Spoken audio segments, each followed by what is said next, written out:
उसने खुद को दर्पण में निहारा। वह आज भी बहुत खूबसूरत थी। 2 बच्चों की माँ बन चुकी थी, मगर आज तक बदन गठा हुआ था उसका।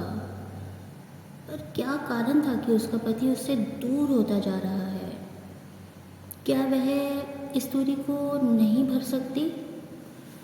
उसे लगा आज कितने समय बाद उसने स्वयं को दर्पण में निहारा है। जिंदगी की एक रास्ता से वह ऊब चुकी थी। उसने कुछ निश्चय किया। आज रोज की तरह सुबह उठते ही रोजमर्रा के कार्य निपटाकर वह ऑफिस गई।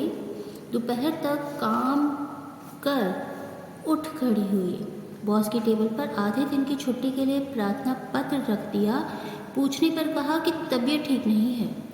आज वह सीधे घर नहीं लौटी। बाजार जाकर बड़ी बिटिया के लिए फ्रॉक, छोटी के लिए गुड़िया और चॉकलेट खरीदी। खुद के लिए भी कुछ लिया। माँ को जल्दी लौटा देखकर दोनों बेटियां खुशी से पागल हो उठी। उसने दोनों बेटियों को अपने गले से लगा लिया। छोटी को गुड़िया और चॉकलेट दी। बिटिया घर भर में उछलने लगी। बड़ी बिटिया नई फ्रॉक पहनकर खुशी से नाचने लगी। गरम खाना बनाकर बच्चों को अपने हाथों से खिलाया। बड़ी को होमवर्क करवाकर आज काम दोपहर को ही ख़त्म कर डाला। इसके बाद वह चाइनीज डिश तैयार करने लगी।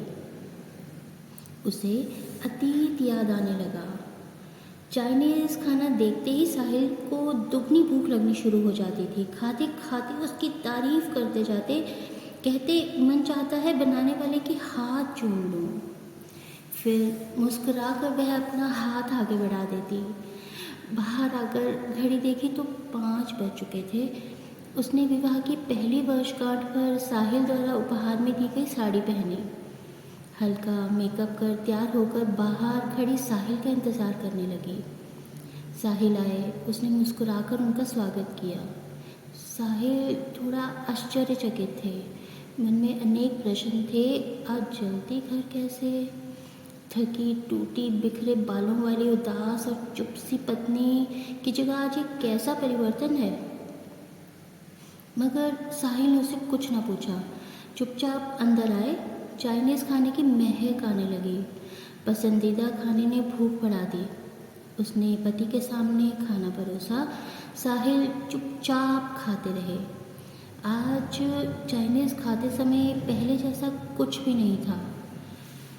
उसे निराशा तो हुई, मगर वह चुप रही। रात्रि के 9 बजे थे। बच्चे खेल कूद कर थक चुके थे। लेटते ही उन्हें नींद ने घेर लिया। उसने बच्चों के कमरे की लाइट बंद की और बेडरूम में आ गई। उसके पति बिस्तर पर लेटे हुए थे, मगर अभी सोए नहीं थे। वह अंदर आई, लेकिन कुछ सोचकर दूसरे ही पल उसके कदम बाथरूम की तरफ मुड़ गए। बाथरूम में जाकर उसने शावर लिया।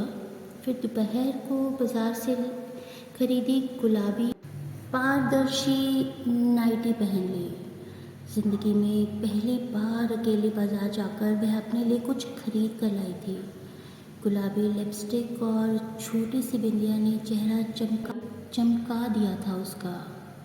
जब वह साहिल के नज़दीक आई तो वह हैरान सा उसे देखता रह गया। क्या यह वही शुरू है? थकी टूटी सुबह की सिलवटों वाली साड़ी पहने हुए बिस्तर में आकर लेटने वाली शुरू आज 10 साल पुरानी शुरू कैसे हो गई? आगे की कहानी हम आपको अगले पार्ट में सुनाएंगे। हमारे साथ बने रहिए।